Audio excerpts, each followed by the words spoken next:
بسم الله الرحمن الرحيم. ألف لام را تلك آيات الكتاب المبين إنا أنزلناه قرآنا عربيا لعلكم تعقلون نحن نقص عليك أحسن القصص بما أوحينا إليك هذا القرآن وإن كنت من قبله لمن الغافلين إذ قال يوسف لأبيه يا أبت إني رأيت 11 كوكبا والشمس والقمر رأيتهم لي ساجدين قال يا بني لا تقصص رؤياك على إخوتك فيكيدوا لك كيدا إن الشيطان للإنسان عدو مبين وكذلك يجتبيك ربك ويعلمك من تأويل الأحاديث ويتم نعمته عليك وعلى آل يعقوب كما أتمها على أبويك من قبل إبراهيم وإسحاق إن ربك عليم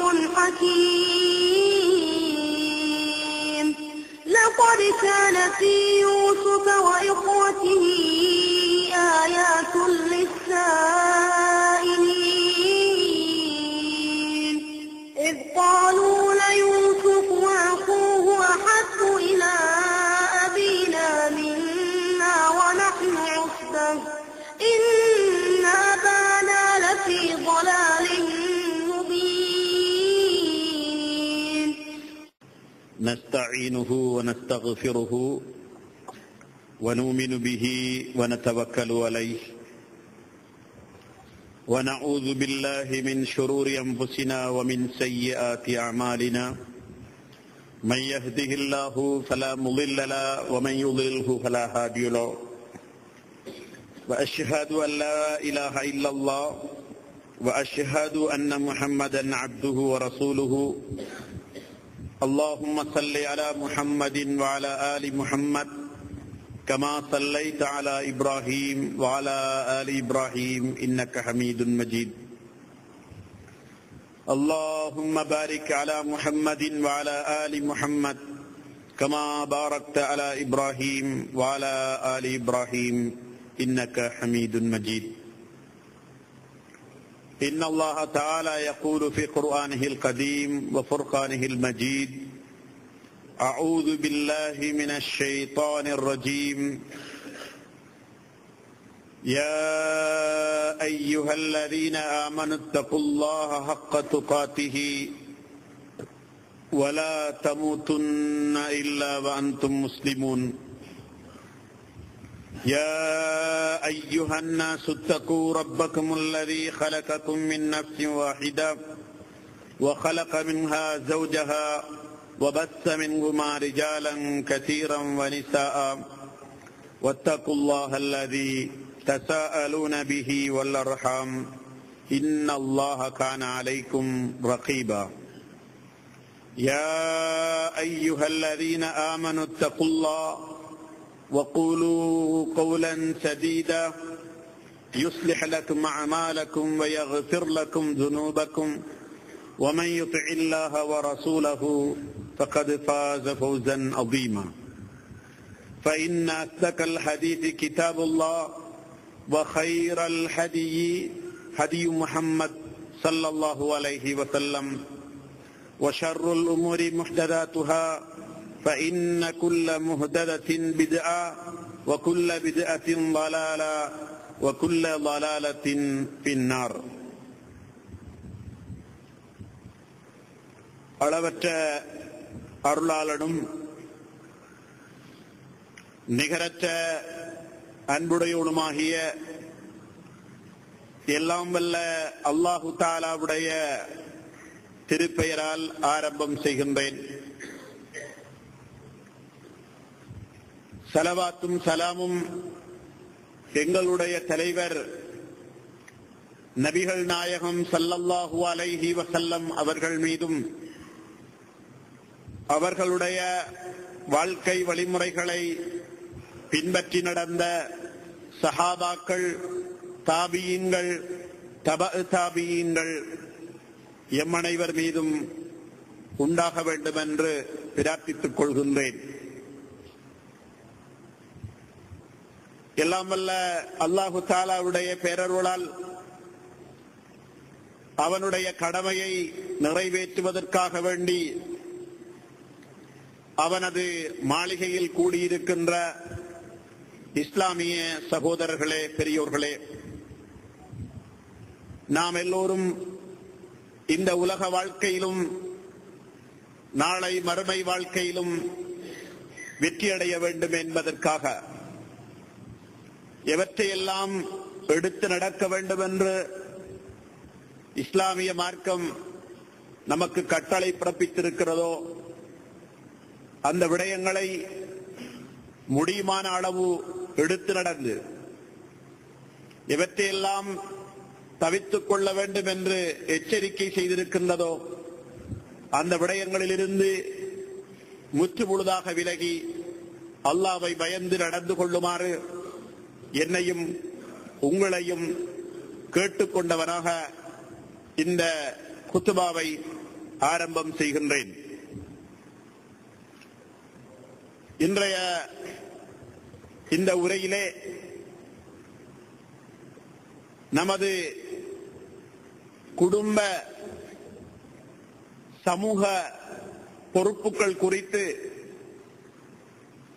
ஒரு சில விடயங்களை நினைவுபடுத்தலாம் என்று விரும்புகின்றேன். இன்றைய இஸ்லாமிய குடும்பங்களதும் முஸ்லிம் சமூகத்தினதும் போக்குகளையும் நடவடிக்கைகளையும் பார்க்கின்ற போது இந்த குடும்பங்கள் விஷயத்திலும் சமூகத்தின் விஷயத்திலும் அளப்பெரிய பொறுப்புகளும் கடமைகளும் நமக்கு இருக்கிறது என்பதை நானும் நீங்களும் புரிந்து கொள்ள முடிகிறது. இன்றைய முஸ்லிம் தனிநபர்களுடைய, குடும்பங்களுடைய, சமுதாயத்துடைய நடவடிக்கைகள் ஒவ்வொன்றையும் சீர்தூக்கி பார்க்கின்ற போது அவைகள் எதுவும் ஆரோக்கியமானதாக இல்லை, அல்லாஹ்வுக்கும் அவனுடைய தூதருக்கும் பொருத்தமானதாக இல்லை, இந்த தீனுக்கு ஏற்புடையதாக இல்லை என்ற விடயத்தை நாங்கள் ஒவ்வொருவரும் மிக தெளிவாக உணர முடிகிறது. இன்றைய காலகட்டத்தில் ஒட்டுமொத்தமாக முஸ்லிம் சமுதாய வாழ்விலே இறைவனுடைய தீன் புறக்கணிக்கப்பட்டு வருகின்ற ஒரு சூழ்நிலையை நபிகள் நாயகம் ஸல்லல்லாஹு அலைஹி வஸல்லம் அவர்களுடைய வாழ்வு வழிகாட்டல்கள் செயலிழந்து போயிருக்கின்ற ஒரு நிலையை நாங்கள் ஒவ்வொருவரும் தெளிவாக உற்றுணர முடிகிறது. இன்றைய முஸ்லிம் சமூகத்தின் கொள்கை கோட்பாடு, அவர்களுடைய வணக்க வழிபாடுகள், அவர்களுடைய குடும்ப வாழ்வு, அவர்களுடைய கொடுக்கல் வாங்கல் நடவடிக்கைகள், அவர்களது சமுதாய உறவுகள் என்று எதனை பார்த்தாலும் மிக பெருமளவில் அல்லாஹ்வுடைய கட்டளையிலிருந்தும் நபிகள் நாயகம் ஸல்லல்லாஹு அலைஹி வஸல்லம் அவர்களுடைய போதனைகளிலிருந்தும் தூரமாகி இருக்கின்ற ஒரு நிலையை நாங்கள் எல்லாம் மிக தெளிவாகவே உணர்கின்றோம். இன்றைய முஸ்லிம் சமுதாயம் இஸ்லாம் சொல்லித்தந்த நபிகள் நாயகம் ஸல்லல்லாஹு அலைஹி வஸல்லம் அவர்கள் போதித்த இஸ்லாத்தின் அடிப்படை கொள்கையிலிருந்து, ஏகத்துவத்திலிருந்து, தௌஹீதிலிருந்து தூரப்பட்ட ஒரு சமுதாயமாக இருப்பதை நாங்கள் பார்க்கிறோம். ஏகத்துவத்துக்கு முரணாக, இஸ்லாத்தின் இறை நம்பிக்கைக்கு முரணான ஷிர்க்குகளும் மூட நம்பிக்கைகளும் மலிந்து போன ஒரு சமுதாயமாக இன்றைய சமூகத்தை நாம் காணுகின்றோம். இஸ்லாத்தின் பெயரால் முஸ்லிம் சமுதாயத்துக்குள்ளே இஸ்லாத்துக்கு புறம்பான நம்பிக்கைகள் ஊடுருவி அவர்களை வழிநடத்திக் கொண்டிருப்பதை நாங்கள் காண முடிகிறது. நோய் நொம்பலங்கள் வருகின்ற போது, சோதனைகள், கஷ்டங்கள், துன்பங்கள் வருகின்ற போது, அந்த சந்தர்ப்பங்களில் எல்லாம் இறை நம்பிக்கையிலிருந்து தூரமாகி ஷைத்தானிய சிந்தனைகளுக்கு பலியாகி போன, மூட நம்பிக்கைகளுக்கு பலியாகி போன ஒரு சமுதாயமாக இன்றைய முஸ்லிம் சமுதாயத்தில் பெரும்பாலானரை நாங்கள் பார்க்கிறோம். லா இலாஹ இல்லல்லாஹ், வணக்கத்துக்குரிய நாயன் அல்லாஹ்வை தவிர வேறு யாரும் இல்லை என்று சொன்ன இந்த சமுதாயம் வெறுமனே தொழுகையை மட்டும், நோன்பை மட்டும், இன்னபுற சில வணக்க வழிபாடுகளை மட்டும் அல்லாஹ்வுக்காக செய்து கொண்டு தன்னுடைய இதர நடவடிக்கைகள், செயற்பாடுகள் எல்லாவற்றையும் அல்லாஹ் அல்லாதவர்களுக்கு செய்கின்ற ஒரு சூழ்நிலையை இன்றைய சமூகத்திலே நாங்கள் மிக தெளிவாக உணர்கின்றோம்.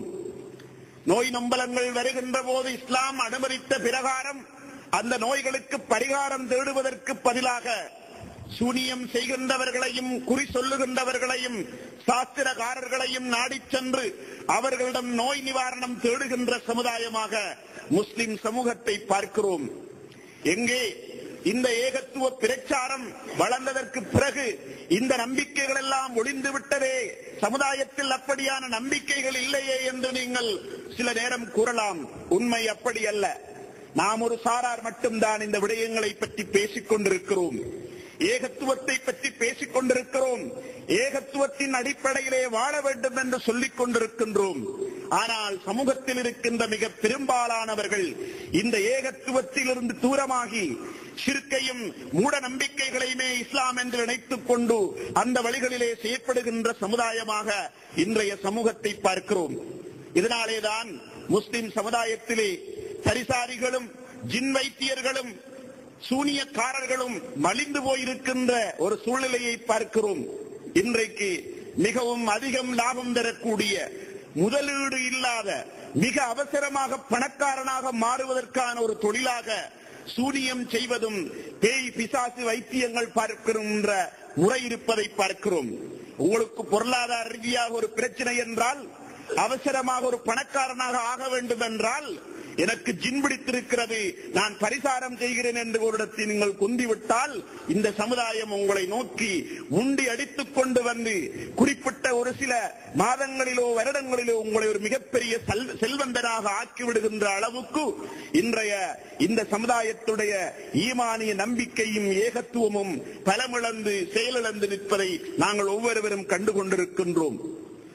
முஸ்லிம் சமூகத்தை தாண்டி அந்நிய சமுதாயங்களிடத்தில் சென்று குறி கேட்கின்ற, சாஸ்திரம் கேட்கின்ற, அவர்களிடத்தில் பரிகாரங்களை தேடுகின்ற, அவர்களுடைய சாமிகளுக்கு, சிலைகளுக்கு வழிபாடு செய்கின்ற ஒரு சமுதாயமாக கூட இன்றைய முஸ்லிம் சமுதாயம் மாறிக்கொண்டிருக்கிறது என்று சொன்னால் இந்த தகவல் உங்கள் சிலருக்கு ஆச்சரியமாக இருக்கலாம். ஆனால் உண்மையாகவே ஆராய்ந்து பார்க்கிற போது ஆங்காங்கே இத்தகைய நம்பிக்கை இழந்து போன ஒரு நிலையில் இன்றைய முஸ்லிம் சமுதாயம் காணப்படுகிறது. அண்மையில் ஒரு நண்பர் சொன்னார், கிழக்கு மாகாணத்திலே ஒரு சுற்றுலாவுக்காக ஒரு குழு சென்றது. அந்த குழுவில் அவரும் சென்றிருந்தார், ஒரு முஸ்லிம் நண்பர். கிழக்கு மாகாணத்திலே இருக்கின்ற முக்கிய தளங்களை பார்வையிட வேண்டும் என்பதற்காக தீர்மானிக்கப்பட்ட அந்த பயணத்திலே கிழக்கு மாகாணத்தில் இருக்கின்ற ஒரு முக்கியமான ஒரு கோயிலையும் தரிசிப்பதற்காக அங்கு ஏற்பாடாக இருந்ததாம். அன்று அந்த கோயிலுக்கு தரிசிப்பதற்காக, கோயிலை பார்ப்பதற்காக சென்ற போது அங்கு அரைக்கரவாசி முஸ்லிம் சமுதாயம் இருந்தது. அபாயா அணிந்த, ஹிஜாப் அணிந்த, முஸ்லிம் ஆடைகளை பிரதித்துவப்படுத்துகின்ற 40-50 பெண்கள் அந்த கோயிலிலே ஒன்று கூடியிருந்தார்கள். அவர் விசாரித்தாராம், இந்த முஸ்லிம்கள் எதற்காக இங்கு வந்திருக்கிறார்கள், எதற்காக ஒன்று கூடியிருக்கிறார்கள் என்று. அவருடைய காணிக்கைகளையும் நேர்ச்சைகளையும் கொடுப்பதற்காக வந்திருக்கிறார்கள். இன்று தீர்த்தம் நாள், இந்த தீர்த்தத்திலே பேயாடுவதற்காக பெயர் கொடுத்து முஸ்லிம் பெண்கள் வந்திருக்கிறார்கள் என்று சொன்னார்களாம். அந்த காட்சியை கண்ணார பார்க்க வேண்டும் என்று பார்த்தபோது இந்து சமுதாயத்தில் இருக்கின்ற ஆண்களும் பெண்களும் தோற்று போய் விடுகின்ற அளவுக்கு இன்றைய முஸ்லிம் சமுதாயத்து பெண்மணிகள் அங்கு பேயாடினார்கள் என்ற அந்த நிலையை பார்க்கிற போது இந்த சமுதாயம் எவ்வளவு மோசமான ஒரு நிலையில் இருக்கிறது. முக்காட்டை போட்டுக்கொண்டு, சாரிகளை அணிந்து கொண்டு, ஹிஜாபை அணிந்து கொண்டு, இஸ்காபுகளை போட்டுக்கொண்டு இப்படி இந்த சமுதாயம் ஈமான் இழந்து போன சமுதாயமாக இருக்கிறது. இந்த சமுதாயத்துக்காக நாம் எவ்வளவு அதிகம் வேலை செய்ய வேண்டி இருக்கிறது என்பதை அந்த தருணத்தில் தான் நான் உணர்ந்தேன் என்று அவர் சொன்னார். இது ஒரு துளி மாத்திரம்தான். இதுபோல ஆயிரக்கணக்கான செய்திகள் முஸ்லிம் சமுதாயத்து பெண்மணிகள் கோயில்களிலே ஏறி இறங்குவதும், அங்கிருக்கின்ற சாமிகளுக்கு நேர்ச்சை செய்வதும், பலி கொடுப்பதும் இன்று முஸ்லிம் சமுதாயத்தின் பலருடைய நாளாந்த செயற்பாடுகளாக மாறிப்போயிருக்கின்ற ஒரு அவலநிலையை நாங்கள் ஒவ்வொருவரும் பார்க்கிறோம். முஸ்லிம் சமுதாயத்துக்கு வெளியே இருக்கின்ற இத்தகைய கோயில்களையும் அந்நிய வணக்க ஸ்தலங்களையும் நாடி போகின்ற அதே வேளையில் முஸ்லிம் சமுதாயத்துக்கு உள்ளேயே இத்தகைய சிறு சிறு கோயில்களும் சிறு சிறு வணக்க ஸ்தலங்களும் முஸ்லிம் சமுதாயத்து பூசாரிகளால், முஸ்லிம் சமுதாயத்தில் இருக்கின்ற சூனியக்காரர்களால் பராமரிக்கப்பட்டு அந்தந்த வழிபாடுகள் அங்கே நிறைவேற்றப்படுவதையும் இந்த இடத்திலே நாங்கள் ஒவ்வொருவரும் நினைவுபடுத்தாமல் இருக்க முடியாது. ஆக அன்புக்குரிய சகோதரர்களே, இந்த சமுதாயம் கொள்கையிலிருந்து, இஸ்லாத்தின் அடிப்படை கொள்கையிலிருந்து தூரமாகி போன, பேரளவிலே மட்டும் தொப்பியோடு, தாடியோடு, ஹிஜாபோடு, இஸ்காபோடு வாழுகின்ற ஒரு சமுதாயமாக மாறிப்போயிருக்கிறது என்றால் இந்த சமுதாயத்திலே நாம் செய்ய வேண்டிய பணி மிக அதிகமாக இருக்கிறது. குடும்பத்து தலைவர்கள் என்ற அடிப்படையில், சமுதாயத்து தலைவர்கள் என்ற அடிப்படையில், சமுதாயத்திலே பணியாற்றுகின்றவர்கள் என்ற அடிப்படையில் இந்த விடயம் குறித்து அதிகம் சிந்திக்க வேண்டிய தேவைப்பாடு இருப்பதை பார்க்கிறோம். இதன் எச்ச சொச்சமாகத்தான் வருடந்தோறும் அரங்கேறுகின்ற கல்முனை கடற்கரைப்பள்ளி அந்த அங்கே நடைபெறுகின்ற உற்சவத்துக்கும் முஸ்லிம் சமுதாயத்தில் இருக்கின்ற ஆண்களும் பெண்களும் சாரை சாரையாக உண்டியடித்துக் கொண்டு செல்வதை பார்க்கிறோம். முன்னர் ஒரு காலத்தில் எங்கோ ஒரு மூலையில் கேள்விப்படுவோம், இன்னார் கடற்கரை பள்ளி அந்த உற்சவத்துக்கு, அந்த கொடியேற்றத்துக்கு போனதாம் என்று. ஆனால் இப்போது குடும்பம் குடும்பமாக, சாரை சாரையாக, வேன் வேனாக, ஆட்டோ ஆட்டோவாக அள்ளிச் செல்கின்ற சூழ்நிலையை பார்க்கிறோம். கேட்டால் சொல்லுகிறார்கள், நாங்கள் கொடியேற்றத்துக்கெல்லாம் போகவில்லை, அங்கே என்ன நடக்கிறது என்று பார்ப்பதற்காக போறோம் என்று பூச்சாட்டி காட்டுகின்ற முஸ்லிம் சமூகத்தை நாங்கள் பார்க்கிறோம். சில நேரங்களிலே அவர்கள் மார்க்கம் பேசுகிறார்கள், அல்லாஹ் ரசூலை பேசுகிறார்கள், தீனை பேசுகிறார்கள், குர்ஆன் சுன்னாவுடைய வாழ்வுதான் என்று சொல்கிறார்கள். இத்தகைய சடங்குகளுக்கும் சம்பிரதாயங்களுக்கும் அவர்கள் குடும்பங்கள் சகிதம் அள்ளுப்பட்டு செல்வதை பார்க்கிற போது இவர்கள் இஸ்லாத்தை எந்த அளவுக்கு புரிந்து வைத்திருக்கிறார்கள், குர்ஆனும் சுன்னாவுடைய போதனை எந்த அளவுக்கு இவருடைய உள்ளங்களிலே சென்றடைந்திருக்கிறது என்று நாங்கள் ஒவ்வொருவரும் சிந்திக்க வேண்டிய தேவையும் இருக்கிறது. அதற்கு அப்பாலே நாங்கள் ஒவ்வொருவரும் இந்த சிந்தனைகளுக்கு எதிராக, இந்த கொள்கைகளுக்கு எதிராக, இந்த இணைவேற்றலுக்கு எதிராக அதிகம் போராட வேண்டிய தேவைப்பாடு நமக்கு இருக்கிறது என்ற ஒரு பேருண்மையை இந்த நிகழ்வுகள், சம்பவங்கள் நமக்கு உணர்த்தி நிற்பதை பார்க்கிறோம். இது ஒரு பக்கத்தில் இந்த சமுதாயம் கொள்கை ரீதியாக சீரழிந்து கொண்டிருக்கின்ற, சின்னாபின்னமாகிக் கொண்டிருக்கின்ற ஒரு நிலை. இன்னும் ஒரு பக்கத்தில் வணக்க வழிபாடு ரீதியாக இந்த முஸ்லிம் சமுதாயத்தை பார்க்கிற போது வணக்க வழிபாடுகள் விஷயத்திலும் இந்த சமுதாயம் மிகவும் பின்தங்கி போன ஒரு சமுதாயமாக இருப்பதை பார்க்கிறோம். இஸ்லாத்தின் அடிப்படை கடமையாக இருக்கின்ற தொழுகையை இந்த முஸ்லிம் சமுதாயத்தில் இருக்கின்ற எத்தனை முஸ்லிம்கள் நிறைவேற்றுகிறார்கள் என்று நானும் நீங்களும் சிந்தித்து பார்க்க கடமைப்பட்டிருக்கிறோம். நம் வீடுகளிலே, நம் குடும்பங்களிலே எத்தனை பேர் இருக்கிறார்கள்? அத்தனை பேரிலும் அந்த தொழுகையை முறையாக, சரியாக நிறைவேற்றுகின்ற ஆண்கள், பெண்கள் எத்தனை பேர்கள் இருக்கிறார்கள் என்று ஒவ்வொருவரும் சிந்தித்து பாருங்கள். நபி அவர்கள் சொன்னார்கள், உங்களுடைய பிள்ளைகள் 7 வயதாகிவிட்டால் அவர்களுக்கு தொழுகையை கொண்டு ஏவுங்கள் என்று. 10 வயதாகியும் தொழாமல் இருக்கிறார்கள் என்றால் அவர்களை கண்டித்து தொழ வையுங்கள் என்று சொன்னார்கள். இந்த நபியுடைய சுன்னா இன்று எங்களுடைய வீடுகளில் எத்தனை வீடுகளில் நிலைநிறுத்தப்படுகிறது என்று சிந்தித்து பாருங்கள். 7 வயதுக்கு மேற்பட்ட ஆண்கள், பெண்கள் எத்தனை பேர் தொழுகிறார்கள்? 10 வயதாகிவிட்டது, 12 வயதாகிவிட்டது, மகன் ஓயல் படிக்கிறான், மகள் ஏழல் படிக்கிறாள், இன்னும் தொழுகை பற்றி அக்கறை இல்லை. அந்த பிள்ளை படிக்க வேண்டும், நன்றாக வர வேண்டும் என்று உழைக்கிறீர்கள், பாடுபடுகிறீர்கள், இராப்பகலாக டியூஷன் என்று அழைத்து செல்கிறீர்கள். ஆனால் அந்த பிள்ளை தொழ வேண்டும், இஸ்லாத்தின் அடிப்படையான கடமையை நிறைவேற்ற வேண்டும் என்ற அக்கறை குடும்பத்தில் இருக்கின்ற தாய்க்கு, தந்தைக்கு இல்லாமல் போயிருக்கின்ற ஒரு சூழ்நிலையை பார்க்கிறோம். அவ்வாறு பலர் தொழுதாலும் டைமுக்கு தொழுவதில்லை, நேரத்துக்கு தொழுவதில்லை. நேரம் கிடைத்தால் தொழுவது, சந்தர்ப்பம் கிடைத்தால் தொழுவது, வாய்ப்பு கிடைத்தால் தொழுவது என்ற போர்வையிலே தொழுது கொண்டிருக்கின்ற முஸ்லிம் சமுதாயத்தையும் நாங்கள் பார்க்கிறோம். இன்னும் பலர் இருக்கிறார்கள், அவர்களுக்கு ஜமாத் என்பது, ஜமாத்தோடு தொழுவது என்பது சூனியமான விஷயமாகும். அவர்களுடைய வாழ்க்கையில் ஜமாத்து தொழுகை என்பது கிடையாது. கேட்டால் சொல்வார்கள், நாங்கள் தொழிலில் இருக்கிறோம், எங்களுடைய தொழில் ஜமாத்து தொழுகை எங்களால் நிறைவேற்ற முடியாது, எங்களுடைய வர்த்தக நிலையத்தை வைத்துக் கொண்டு ஜமாத்து தொழ முடியாது, எங்களுடைய விவசாயத்தில் இருந்து கொண்டு ஜமாத்து தொழுக முடியாது, எங்களுடைய இன்ன தொழில் நிலையங்களிலிருந்து ஜமாத்து தொழ முடியாது என்று சொல்லி ஜமாத்து தொழுகைக்கு கட்டடிக்கின்ற முஸ்லிம் சமுதாயத்தில் மிக பெரும்பான்மையை பார்க்கிறோம். தொழுகிறார்கள், நிறைய பேர் ஜமாத்தோடு தொழுவதில்லை. தனிமையில் தொழுவது, வீட்டிலே தொழுவது, எங்கேயாவது ஒரு பள்ளிவாசலில் ஜமாத்துக்கள் எல்லாம் முடிந்ததற்கு பிறகு தனியே ஒரு மூலையில் நின்று விட்டு தொழுது விட்டு வருவது என்ற ஒரு நிலையில்தான் இன்று பல முஸ்லிம்களை எல்லாம் நாங்கள் பார்க்கிறோம். அன்புக்குரிய சகோதரர்களே, பெரியோர்களே, நாங்கள் ஒவ்வொருவரும் இந்த இபாதத்துடைய விஷயங்களை பற்றி சிந்தித்து பார்க்கிற போதும் அதிலே மிகவும் பலவீனமான ஒரு சமுதாயமாக நாங்கள் இருக்கிறோம். ஐங்கால தொழுகையை முறையாக பேணி தொழுகின்றவர்கள் எத்தனை பேர் சுபகு தொழுகையோடு தொடர்புடையவர்களாக இருக்கிறார்கள், சுபகுக்கு பள்ளிவாசலுக்கு செல்கின்றவர்களாக இருக்கிறார்கள் என்று நீங்கள் கேட்டு பாருங்கள்.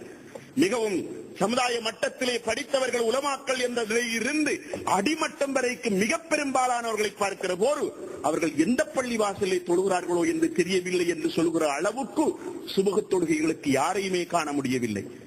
பள்ளி வாசல்லே மிக பெரும்பாலும் சப்புகளை பார்த்தால் அரைவாசி, கால்வாசி, 3 பேர் 4 பேரை கொண்ட சப்புகளாகவே சுபக தொழுகையில் சப்புகள் இருக்கின்ற காட்சியை பார்க்கிறோம்.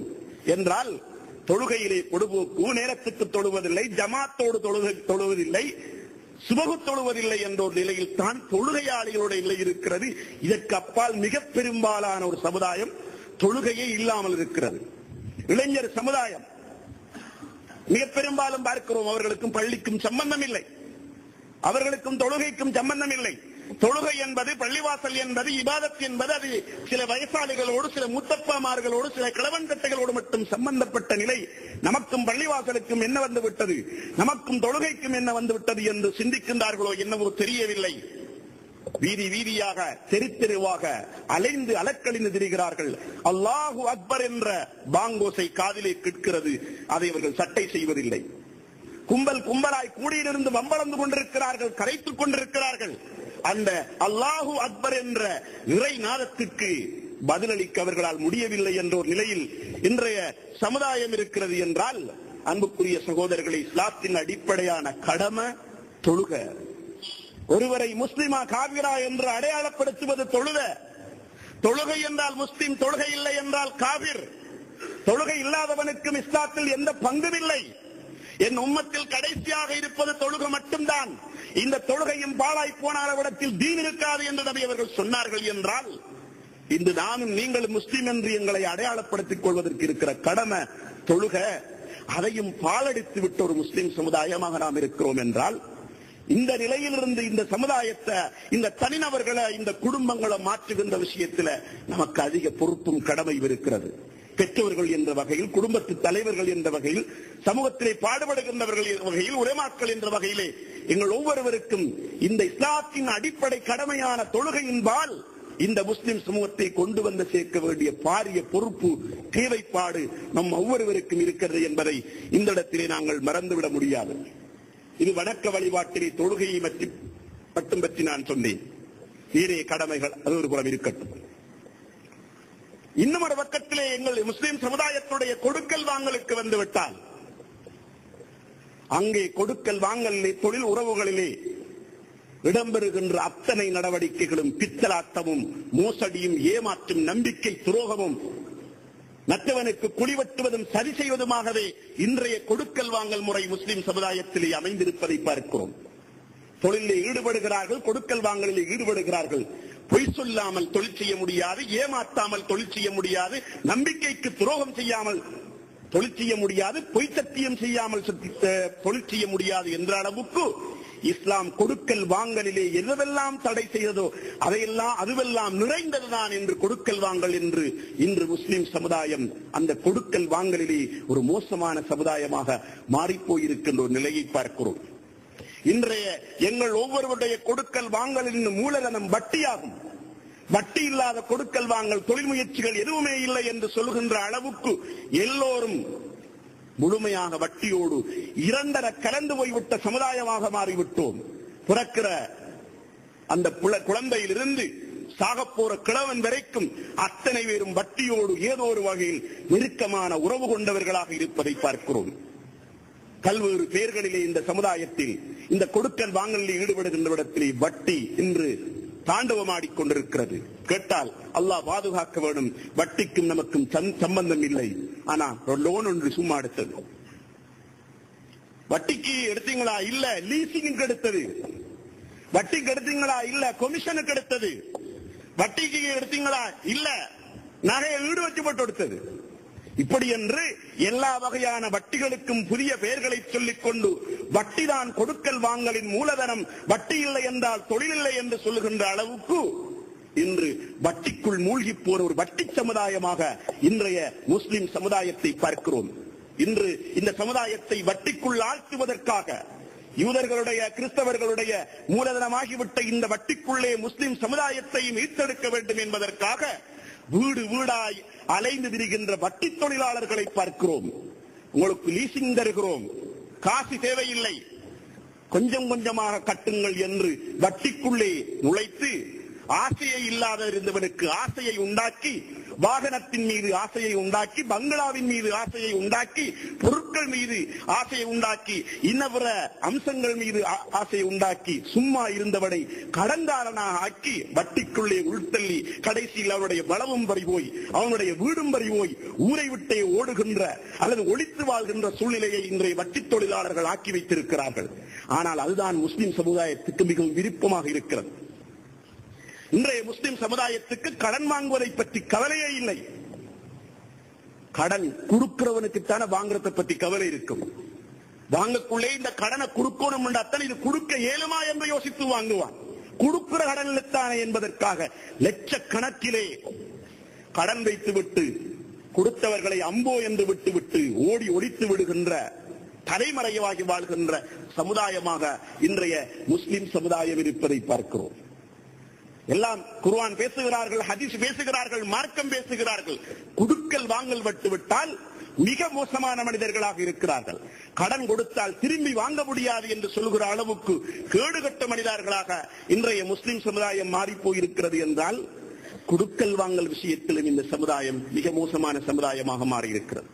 இந்த கொடுக்கல் வாங்கலை சீர் செய்கின்ற விஷயத்திலும் இந்த முஸ்லிம் சமுதாயத்துக்கு மத்தியிலே அதிகமாக நாங்கள் ஒவ்வொருவரும் வேலை செய்ய வேண்டியிருக்கிறது. எங்கள் குடும்பங்களிலே இந்த விடயத்தை வலியுறுத்த வேண்டியிருக்கிறது.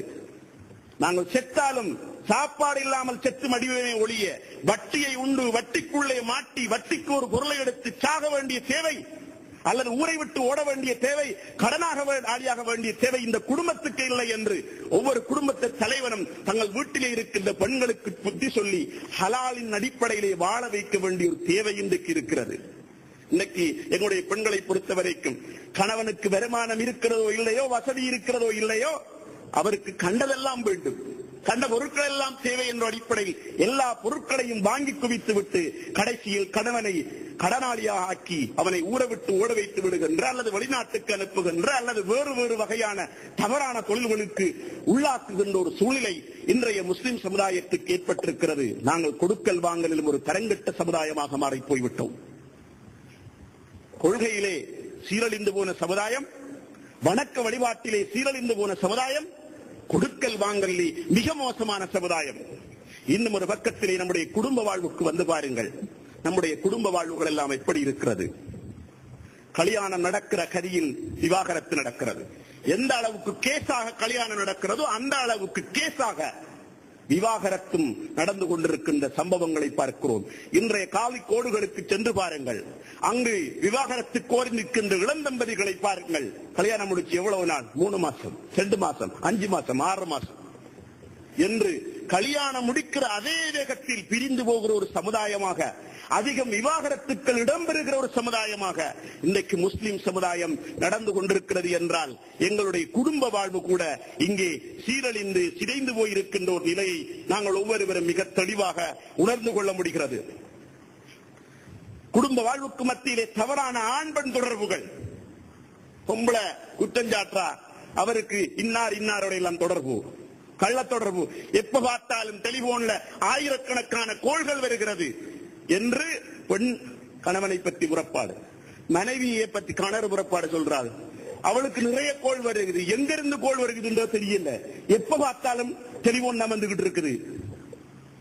ஒரு சகோதரர் வந்து எனக்கு முறப்பட்டார், மௌலவி நான் வெளிநாட்டில் இருந்தேன், இந்த குடும்பத்துக்காக உழைப்பதற்காக நான் வெளிநாட்டுக்கு போனேன். ஆனா வெளிநாட்டிலிருந்து வந்த போது நான் வீட்டுக்கு திரும்ப சென்ற போது இந்த மனைவி ஒரு இடத்தையும் போவானான்னு ஆக்கிட்டா. ஏன் ஒரு இடத்தையும் போவானான்னு விளக்கு கேட்டு நான் கொஞ்சம் விசாரிக்க தோங்கினா அங்க வேறொரு சிக்கல் இருந்தது. தவறான போன்றொடர்புகள் ஊடாக ஒரு ஆணுடன் அந்த பெண்மணி தொடர்பு வைத்திருந்தாள். அவர் நேரடியாக தொலைபேசி எடுத்து அந்த பெண்ணோடு பேச வைத்து அவ ஒத்துக்கொள்றா. அப்படி இருந்தது. சும்மா ஒரு மிஸ்கோல் வந்துச்சு, நான் என்னன்னு எடுத்து பார்த்தேன். பிறகு அவர் தொடர்பு கொண்டார். இப்படி தொடர்ந்து சொல்லப்படுத்தி கடைசியில நாங்க 2 பேரும் தவறான உறவுகளை தொடர்ந்து செய்கின்ற அளவுக்கு, எந்த அளவுக்கு இந்த வெட்ட வழியிலே பகிரங்கமான இடத்திலே அந்த பெண்மணி அப்படி தவறாக நடந்து கொண்டதாக சொல்கிறார். எனவே இந்த மனைவியிலிருந்து எனக்கு விவாகரத்து வேணும் மௌலவி இந்தவர் கெஞ்சிறார் வந்து. சரி, அந்த பிள்ளையோடு பேசுவோம், உங்களோடையும் பேசி குடும்பத்தோடையும் பேசி ஒரு முடிவுக்கு வருவோம் என்று அடுத்த நாள் வந்து சொல்றாரு, இல்ல மௌலவி நான் அவளோட இருக்க போறேன். இப்படி என்னுடைய மனைவி யாரோடு போனாலும் பரவாயில்லை என்று சொல்லுகிற அளவுக்கு இன்றைக்கு கணவன்கள் மனைவியினுடைய துஷ்டலை அங்கீகரிக்கின்ற அல்லது கணவன்மாருடைய இப்படியான கள்ள தொடர்புகளை அங்கீகரிக்கின்ற சமுதாயமாக இன்றைய முஸ்லிம் சமுதாயம் மாறி போயிருக்கிறது. இன்றைக்கு இருக்கிற குடும்பம், மனைவி கணவன் மனைவி பிரச்சனை, காலை கூட்டினாலும் சரி, பள்ளிவாசல எங்க போய் பார்த்தாலும் வார கேஸ்ல பெரும்பாலும் டெலிபோன், மிஸ்கோல், நிறைய கோல், ரகசிய பேசுறது, ஒருத்தருக்கு தெரியாம பேசுறது, தனிய பேசுறது, மணித்தியால கணக்கில் பேசுறது, இதுதான் பிரச்சனையாக இருக்கிறது. இப்படி குடும்ப வாழ்க்கையிலும் சீரழிந்து போன, சின்ன பின்னமாகி போன முஸ்லிம் சமுதாயமாக இன்றைக்கு நாங்கள் வாழ்கிறோம். முஸ்லிம் சமுதாயத்தில் அண்மை காலமாக இந்த ஓடி போற கேசுகள் மிக அதிகமாக நடந்து கொண்டிருக்கிறது. பாப்பாக்கு தெரியாம, உமாக்கு தெரியாம, குடும்பத்துக்கு தெரியாம ஓடி போறது. அந்த ஓடி போற ஆட்களை ஹராத்துல வைத்து வாழாம் என்று அவர்களுக்கு சமூக சேவை செஞ்சு கல்யாணம் செஞ்சு வைக்கிற ஊருக்குள்ள பள்ளி ரஸ்திமார்களும் உலமாக்களும் இருக்கிறார்கள். மிகப்பெரிய சமூக சேவகர்கள். பாப்பா மலை போல இருக்கிறான், உம்மா மலை போல இருக்கிறாள், குடும்பங்கள் இருக்கிறது. இவர் 2 பேரும் 15 வயசு 16 வயசு ஓடி வந்திருக்கா. இவரு ஹராத்துல போகாம பாதுகாத்தாராம் என்று கல்யாணம் பண்ணி வச்சுட்டு 5000 ரூபாய் 10,000 ரூபாய் காசை வாங்கிட்டு கடைசியில அது 2 மாசத்துல கோர்ட்ல நிக்குது. இப்படி எங்களுடைய குடும்ப வாழ்வு சீரழிந்து போயிருக்கின்ற ஒரு நிலையை பார்க்கிறோம். கூகுள் இணைய தேடுதல் தளத்துல இலங்கையில 2012ஆம் ஆண்டு கடந்த வருஷம் செக்ஸ் என்ற இந்த பாலியல் தொடர்பாக உலகளாவிய ரீதியிலே அதிக தேடுதலை தேடிய நாடாக இலங்கை பதிவு செய்யப்பட்டிருக்கிறது. இந்த உலகத்திலேயே இந்த செக்ஸ், பாலியல், ஆண் பெண் கள்ளத்தொடர்பு சம்பந்தமான மோசமான விஷயங்களை அதிகமாக தேடிய ஒரு நாடு என்ற பட்டியலில் முதலாவது இடம் நம்பர் 1 ஸ்ரீலங்கா. அமெரிக்கா, அந்த மேற்குலக நாடுகளை எல்லாம் தூக்கி காலில் போட்டு மிதிக்கிற அளவுக்கு இந்த சின்ன நாடு உலகத்தில் முன்னுக்கு போய்த்திருந்தால் நாம் எங்க போய் கொண்டிருக்கிறோம்? நம்முடைய ஒழுக்கம் எந்த அளவுக்கு சீரழிந்து கொண்டிருக்கிறது, சிதைந்து கொண்டிருக்கிறது என்பதை பற்றி கட்டாயம் சிந்திக்க வேண்டிய தருணம் இந்த சமுதாயத்துக்கு இருக்கிறது. நாம வெளி உலகத்துக்கு போக தேவையில்லை. நம்மட ஊட்டரிக்கிற ஆம்பளை புள்ளட ஒழுக்கம் என்ன, நம்மட ஊட்டரிக்கிற பொம்பளை புள்ளட ஒழுக்கம் என்ன, நடவடிக்கைகள் என்ன, பழக்க வழக்கங்கள் என்ன, சிந்தித்து பாருங்கள். மிக மோசமான ஒரு சூழ்நிலையில் இருந்து கொண்டிருக்கின்ற ஒரு நிலையை நாங்கள் பார்க்கிறோம்.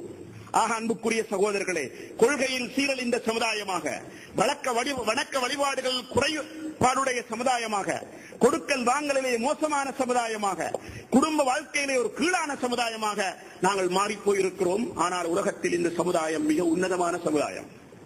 உலகத்துக்கு ஒழுக்கத்தை கொடுக்க வந்த சமுதாயம், உலகத்துக்கு நாகரிகத்தை சொல்லிக் கொடுக்க வந்த சமுதாயம், வாழ்வு என்றால் இப்படித்தான் வாழ வேண்டும் என்று மற்றவர்களுக்கு முன்மாதிரியாக வந்த சமுதாயம் இத்தளவுக்கு சீரழிந்து சின்னாபின்னமாகிக் கொண்டிருக்கிறது.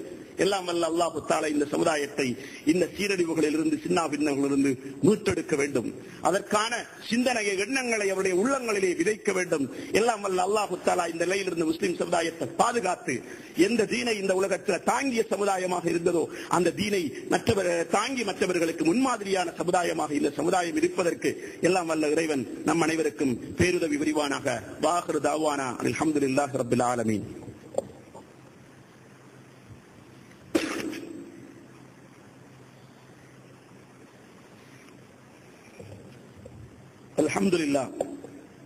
அல்ஹம்துலில்லாஹி ஹம்தன் கதீரன் கமா அமர் வஅஷ்ஹது அல்லா இலாஹ இல்லல்லாஹ் வஅஷ்ஹது அன்ன முஹம்மதன் அப்துஹு வ ரசூலுஹு அல்லாஹும்ம ஸல்லி அலா முஹம்மதின் வ அலா ஆலி முஹம்மத்.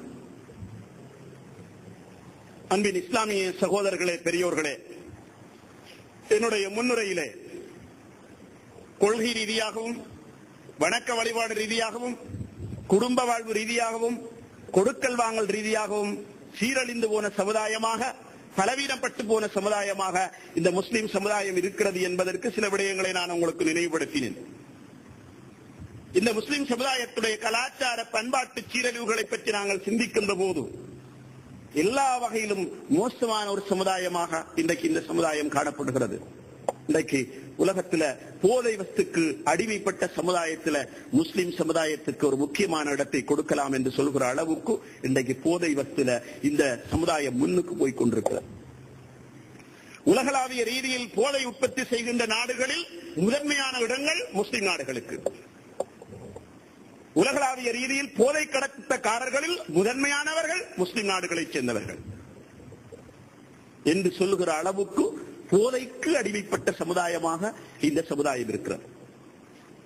நபிகள் நாயகம் ஸல்லல்லாஹு அலைஹி வஸல்லம் அவர்கள் இந்த போதை இல்லாத, போதை பழக்கம் இல்லாத, சுய சிந்தனையுடைய, நல்ல ஒழுக்கமுடைய சமுதாயத்தை உருவாக்குவதற்காக போராடினார்கள், உழைத்தார்கள். ஆனால் இன்றைக்கு நம்முடைய இளைஞர்களை பார்க்கிறோம், வாலிபர்களை பார்க்கிறோம். மிக அதிகமான இளைஞர்கள் ஏதோ ஒரு வகையில் போதை வஸ்துக்கு அடிமைப்பட்டிருக்கின்ற ஒரு நிலையை பார்க்கிறோம். நமது இந்த கல்குடா தொகுதியின் எல்லை கிராமங்கள், எல்லா கிராமங்களுக்கு போய் பார்த்தாலும் எல்லை கிராமங்கள் இருக்கின்ற எல்லா கிரவுண்டும் கஞ்சா அடிக்கிறதுக்கும் சாராயம் குடிக்கிறதுக்கும் பேர் போன கிரவுண்ட்ஸ்களாக மாறி போயிருக்கிறது. எல்லாரும் கரையோரங்களுக்கு வந்து தங்களுடைய மாலை நேர பொழுதுகளை கஞ்சாவிலும் இத்தகைய போதை வஸ்துக்களிலும் கழிக்கிற இடங்களாக இவற்றை இன்றைக்கு அடையாளப்படுத்தி இருக்கிறதை பார்க்கிறோம். இந்த எல்லை கிராமத்தில் வாழுகின்ற ஒரு பிச்சைக்கார பெண்மணி சொன்னா, முறை நான் முதல் பிச்சை எடுக்க போறேன், இப்ப பிச்சை எடுக்க போறதை நிறுத்திட்டேன். ஏனென்றா இப்ப நான் போத்தல் புறக்கி கடை கொடுக்குறேன். என்ன போத்தல்? சாராய போத்தல். ஒவ்வொரு நாளும் 10-12 போத்தலை என்ன செய்யலாம், தாராளமாக என்னால் புறக்க முடிகிறதா கடைக்கு வித்து இப்ப நான் பிச்சை எடுக்கிறத விட்டேன் சொல்ற அளவுக்கு நம்ம சமுதாயத்து இளைஞர்கள் இன்றைக்கு போதை வஸ்திலே நம்பர் 1 இருக்கிறார்கள். இலங்கையுடைய அண்மைய புள்ளி விவரத்தின்படி இலங்கை போதை வஸ்து பாவனையில் மட்டக்களப்பு மாவட்டம் தான் நம்பர் 1. முதன்மையான இந்த 24 மாவட்டங்களிலும் இலங்கையில நம்பர் 1 மட்டக்களப்பு. அதுல நம்மட முஸ்லிம் சமுதாயத்தை சேர்ந்தவருடைய பங்களிப்பை நாம குறைச்சி மதிப்பிடலாம். என்னிடத்தில் ஒரு நண்பர் சொன்னார், மௌலவி உங்களோட மக்களுக்கு நீங்க சொல்லுங்க, குறைந்தபட்சம் எங்கட பெருநாள் நாளையாவது ஒழுங்க எங்களை குடிக்கிறது கூட சொல்லுங்களேன். அந்த நாளையும் வந்து எங்க உங்களோட ஆக்கள் போட்டு படுத்துற பாடு, அதுலயாவது நாங்க கொஞ்சம் சுதந்திரமா குடிப்போம். அதை கூட குடிக்க விடுறாங்களே உங்களோட ஆக்கள். அவ்வளவு கிரௌடு உங்களோட ஆக்கள் கிரௌடு. போய் பாருங்க, எல்லா தவறுகளையும் நிறைஞ்சு போயிருக்கிற சமுதாயமாக இன்றைக்கு முஸ்லிம் சமுதாயம். இன்றைக்கு லேட்டஸ்ட் முஸ்லிம் சமுதாயத்து இளைஞர்கள் தவறுகளுக்கு போறல, பாமசிக்கு போறது. பாமசிக்கு போய் கொரெக்ஸ் என்று சொல்ற அந்த பானியை வாங்கி ஒத்தருக்கும் தெரியாம இருமல் பானி குடிக்கிறன்னு அடிஞ்சிட்டு படுக்க. கிட்டத்தில் ஒருத்தன் அந்த இருமல் பானியை நினைச்சு வேறொரு பானியத்தை குடிச்சு மண்டையை போட்டான். இது இன்றைய முஸ்லிம் சமுதாயத்தில் நமது பிரதேசத்தில் நடந்து அரங்கேறிக்கொண்டிருக்கின்ற அவலங்கள். எனவே அன்புக்குரிய சகோதரர்களே, இவ்வாறு போதை வஸ்திலும் முன்னனுக்கு போற ஒரு சமுதாயமாக இந்த முஸ்லிம் சமுதாயம் இருக்கிறது. அண்மையில் வாழச்சேனை மனநல மருத்துவ மென்டல் ஹெல்த் யூனிட், மனநோயாளிகளுடைய அந்த வைத்திய பிரிவுடைய டாக்டர் உலமாக்களை சந்தித்தார். சொன்னார், மனநலத்துவ பிரிவுக்கு மிக அதிகமாக மென்டலா பாதிக்கப்பட்டு வாராக்கள் முஸ்லிம் சமுதாயமாக இருக்கிறார்கள். இன்னும் பாருங்க, மனநல பாதிப்பினால் சிகிச்சை பெற வருகின்றவர்கள் மிக அதிகமானவர்கள் முஸ்லிம்களாக இருக்கிறார்கள். முஸ்லிம் சமுதாயத்து இளைஞர்களாக இருக்கிறார்கள், பெண்மணிகளாக இருக்கிறார்கள். என்னென்று சொல்லி கட்டாயம் பாருங்க. குறிப்பாக முஸ்லிம் சமுதாயத்து இளைஞர்களுக்கு மத்தியில் இந்த கஞ்சா பாவனைங்கிறது மிக அதிகமாக இருக்கிறது. இந்த ஊர்ல கஞ்சாவை விற்கின்ற நிறைய ஸ்பாட்டுகள் இருக்கிறது, நிறுவனங்கள், இடங்கள் இருக்கிறதா, அதெல்லாம் அடையாளம் கண்டு அதெல்லாம் இல்லாமல் நீங்க செஞ்சாத்தான் மென்டலால் பாதிக்கப்பட்டு வருகிற உங்களுடைய இளைஞர் சமுதாயத்துடைய எண்ணிக்கையை குறைக்க முடியும் என்று சொன்னார்.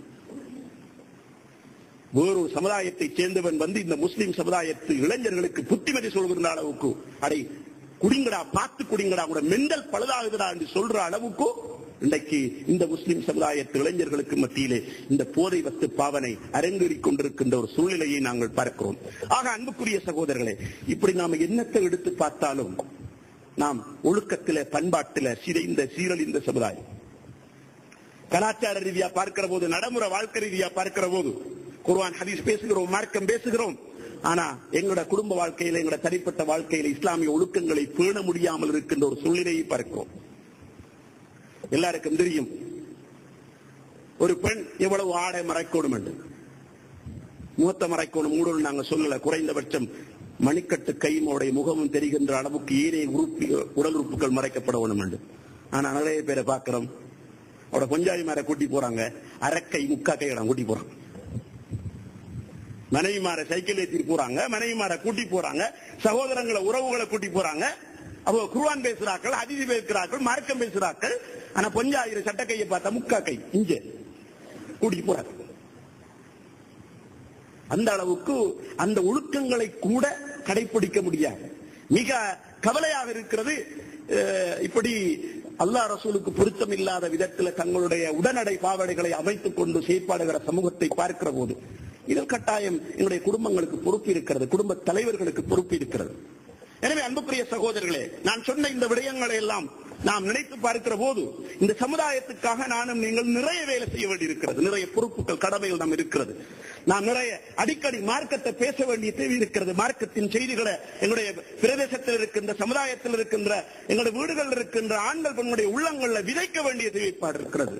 அல்லாஹ் குர்ஆன்ல சொல்றான், ஃபதக்கிர் ஃபைன்ன திக்ரா தன்புல் முஃமினீன். நீங்க ஞாபகப்படுத்துங்க, நிச்சயமா ஞாபகமூட்டல் என்பது மூமின்களுக்கு பயனளிக்கும், ஈமான் உள்ளவர்கள் கொஞ்சம் மாறுவார்கள் என்று.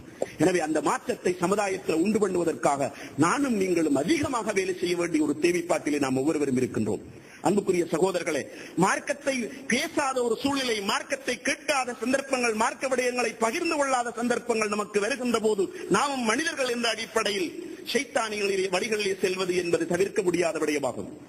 உங்கள் ஒவ்வொருவருக்கும் தெரியும் ஹன்லலா ரலியல்லாஹு அன்ஹு அவருடைய சம்பவம். ஹன்லலா முனாஃபிக்காகி விட்டான் என்று ஒரு சஹாபி சொல்லித் தருகிறார். மிக முக்கியமான நபி தோழர்கள், சஹாபாக்கள் எல்லாம் கேட்கிறார்கள், ஹன்லலா உங்களுக்கு என்ன நடந்தது, நல்லா தான் எழுதிங்க என்று சொல்றார். நான் ரசூல் ஸல்லல்லாஹு அலைஹி வஸல்லமுடைய அந்த சூழலில் அவருடைய போதனைகளை எல்லாம் கேட்கிற போது என்னுடைய ஈமான் கூடுகிறது, அல்லாஹ்வை பற்றிய பயம் கூடுகிறது. ஆனா அதை விட்டுட்டு என்னுடைய மனைவி, மக்கள், குடும்பம், தொழில் என்றாகி போய்விட்டால் என்னுடைய நிலைமை மாறி போய் விடுகிறது, தலைகளாக மாறி போய் விடுகிறது. இது ஒரு முனாஃபிக்தனம் தானே என்று சொன்னார். சஹாபாக்கள் ஆடி போய் விட்டார்கள். அந்த செய்தியை கேட்டவுடன் நம்முடைய நிலையும் இப்படித்தான் இருக்கிறது என்று ரசூல் ஸல்லல்லாஹு அலைஹி வஸல்லம் போகிறார்கள். அல்லாஹ்வின் தூதர் அவர்களை ஹம்தலா பேர் விளக்கம் சொல்றார். அவருடைய விளக்கத்தை கேட்டா அது எங்களுக்கு சரி மாதிரி தெரியுது என்று நபி அவங்க சொன்னாங்க. மனிதன் நிலைமை அப்படித்தான். மனிதன் ஒரு நேரம் அப்படி இருந்தால் இன்னொரு நேரம் அப்படித்தான் அவன் இருக்கிறான். நீங்கள் இந்த நேரமும் நான் எனக்கிட்ட இருக்கிற மாதிரி இருப்பீர்களாக இருந்தால் மலக்குமார்கள் உடத்தில் முசாபா செய்வார்கள். நீங்கள் படுக்கையில் இருக்கிற போது மலக்குமார்கள் உங்களை வந்து சந்தித்து விட்டு போவார்கள். மனிதனால் சாத்தியம் இல்லை என்று சொன்னார்கள். இது யாருக்கு சொல்கிறார்கள்? சஹாபாக்களுக்கு சொல்கிறார்கள்.